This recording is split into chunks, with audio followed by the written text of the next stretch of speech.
परिषद घेतली.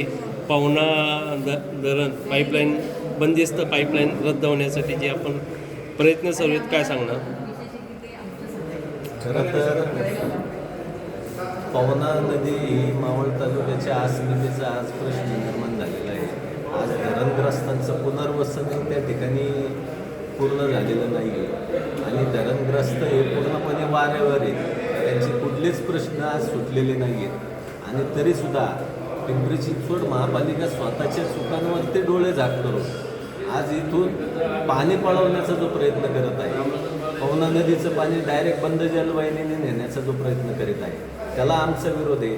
जसं पिंपरी चिंचवडची ग्रोथ मोठ्या प्रमाणावरती होत आहे, तशीच मावळची ग्रोथ येत्या 5 वर्षात मोठ्या प्रमाणावरती होणार आहे. इथं तळेगाव MIDCचा टप्पा क्रमांक 1, 2, 3, 4, 5 असतील, बोरची MIDC असेल, इथं सुद्धा येणाऱ्या कंपन्या असतील, त्यांचे कुशल कामगार, अर्धकुशल कामगार, कुशल कामगार हे मोठ्या प्रमाणावरती वास्तव्यास येणार आहे.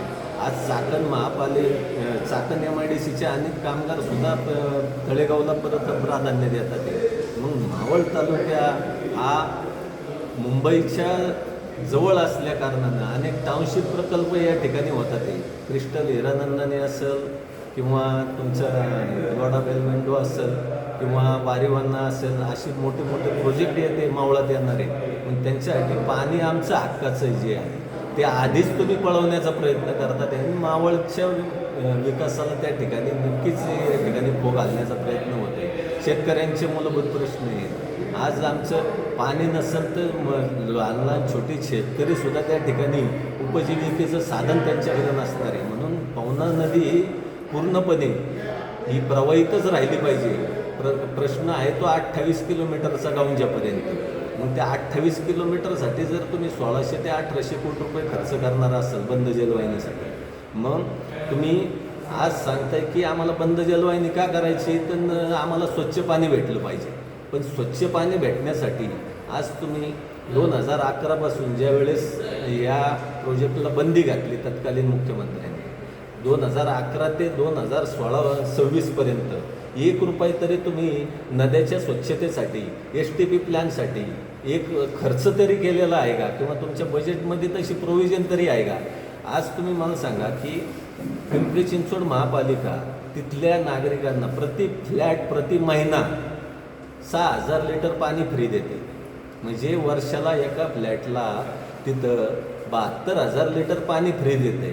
काही भागामध्ये त्यांना वार्षिक पाणीपट्टी 500 ते 600 रुपयाची. मग तिथं पाणी फुकट द्यायचं आणि इथं लुटून न्यायचं, हे काय आम्ही मान्य करणार नाही आहे. जसं आमची ग्रोथ होणारच आहे, आम्हाला हक्काचं पाणी त्यावेळेस मिळालं पाहिजे. त्याप्रमाणे त्यांनी नैसर्गिक स्रोत जो आहे पवना नदीच्या द्वारे त्यांना पाणी उचलण्याचा, त्यांनी हवं तर 750च्या ऐवजी 750 MLD पाणी रोज उचलावं. आम्हाला त्याच्याशी काही हरकत नाही, परंतु नदी प्रवाहित राहिली पाहिजे. ते मावळ तालुक्याचं वैभव आहे आणि त्याच्यातूनच आमचं पाण्याचा हक्क सुरक्षित आणि अबाधित राहणार. भाऊ काय सांगणार?